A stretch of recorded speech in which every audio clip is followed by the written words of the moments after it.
El següent objecte d'aprenentatge té per títol Raonament probabilístic, representació i inferència. Es tracta d'un aspecte molt important en el desenvolupament de sistemes intel·ligents i, en particular, en aprenentatge automàtic. Els objectius formatius de l'objecte són 4: representar el coneixement en termes probabilístics, inferir coneixement probabilístic mitjançant les regles suma i producte del càlcul de probabilitats, aplicar el concepte de variables independents a la representació de coneixement probabilístic i inferir coneixement probabilístic mitjançant el teorema de Bayes. Hem dividit la presentació en 6 punts d'acord amb els objectius formatius, als que afegim un punt introductori i un punt de conclusions. Comencem amb la introducció, que parla del problema de la qualificació. El problema de la qualificació és el que motiva la utilització de les probabilitats per a representar el coneixement en sistemes intel·ligents. Concretament, anomenem problema de la qualificació a la pràctica impossibilitat de conèixer i comprovar totes les qualificacions o condicions que caldria garantir per tal d'assegurar el compliment d'una acció. Ens estem referint en aquest context a sistemes intel·ligents convencionals, basats en regles, on cal comprovar tota una sèrie de condicions per tal de realitzar una sèrie d'accions. Tenim els següents exemples. Eixir a l'aeroport 90 minuts abans de vol em permet arribar a temps si, i ara vendrien les condicions, no hi ha embossos, si no hi ha punxades, si fa bon temps i tota una sèrie de condicions addicionals que caldria comprovar i garantir per tal d'assegurar-nos que es va complir el predicat eixir a l'aeroport 90 minuts abans del vol em permet arribar a temps. Similar.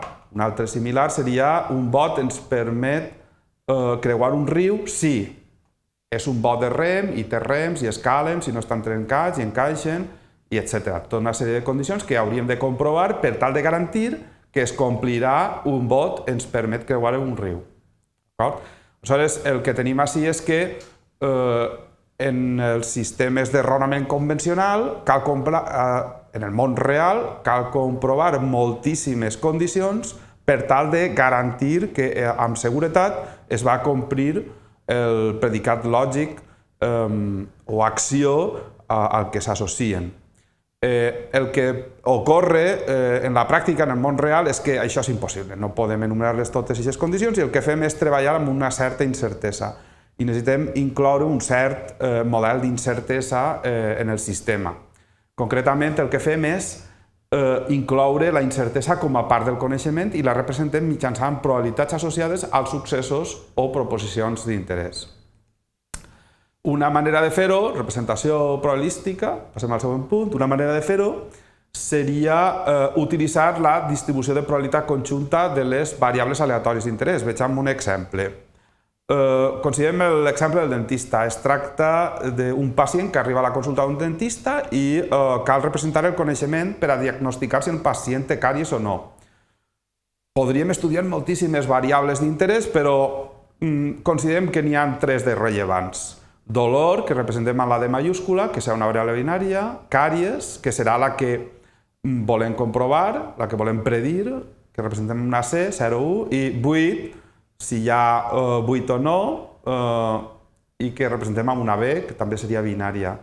I el coneixement sobre aquestes 3 variables aleatòries d'interès, el coneixement probabilístic, l'harem a representar com una taula de probabilitats per a les 3 variables d'interès, per a cadascuna de les combinacions de valors d'aquestes variables. Considerem la taula que tenim a la dreta. Per a no dolor, no càries, no buit, tenim una probabilitat del 57,6%, per a no dolor, no càries i sí buit, un 0,008, etc. I aquesta taula suma 1. I aleshores, amb aquesta representació, com podríem inferir nou coneixement? A partir de la distribució conjunta, com podríem calcular la probabilitat de qualsevol succés o proposició? El que fem és aplicar les 2 regles bàsiques del càlcul de probabilitats, que són la regla summa i la regla producte. La regla summa el que ens diu és que podem calcular una probabilitat marginal a partir de la marginal en X a partir de la conjunta de X, Y sumant per a tot valor de Y. La regla producte el que ens diu és que podem calcular la probabilitat conjunta de X, Y com a producte de la marginal en X per la condicional de Y donat Y donat X. Val a dir que X i Y en aquestes expressions són dos variables senzilles, però que podrien ser dos o més variables. I mitjançant les regles suma i producte, si tinguem tota la taula de probabilitats, podríem calcular la probabilitat de qualsevol succés o proposició. Ara bé, si ens interessa calcular la probabilitat d'un succés concret o proposició concrets, en general no va ser necessari conèixer la taula completa de probabilitats conjuntes. Molt bé. Anem a veure alguns exemples. En l'exemple del dentista, per exemple, si volguérem calcular la probabilitat d'observar càries i buit alhora, seria aquesta probabilitat conjunta, ho podem fer aplicant la regla suma, que consistiria en sumar per a tots els valors de dolor, de probabilitat de dolor, càries igual a 1, buit igual a 1, i això és sumar aquestes dues entrades de la taula amb el resultat 18, 0.18. Probabilitat d'observar buit.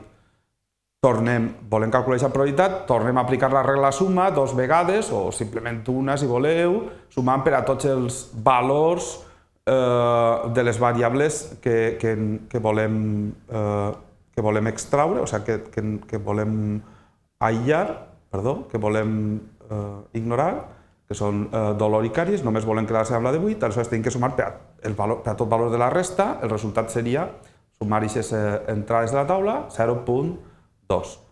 Probabilitat d'observar càries després d'observar 8 seria aquesta probabilitat condicional, que la podem calcular a partir de la regla producte, que ens diu que la probabilitat conjunta és igual a la marginal per la condicional. Si aïllem la condicional, tenim que la condicional és igual a la conjunta partit marginal, i que seria, consultant taules, 0.9. Observeu com, en aquest cas, el fet de conèixer 8 ens permet inferir que la probabilitat de càries és molt elevada, 0.9. Molt bé. Independència. Un concepte molt important en la representació de coneixement probabilístic és el concepte d'independència. Diguem que dues variables són independents si la probabilitat conjunta és igual a les probabilitats aïllades el producte de les probabilitats aïllades de cadascuna d'elles. O, equivalentment, si la condicional de x donat y és igual simplement a la probabilitat d'x o canviant la y i la x, el que tenim així. Bé, la independència moltes vegades s'estableix per coneixement expert. Per exemple, en el cas del dentista, considerem la variable temps. Sol, núvols, pluja, neu. Sabem que el temps és independent de la resta de variables. Per tant, la probabilitat de temps dolor càries DCB seria probabilitat de T per probabilitat de DCB aïlladament.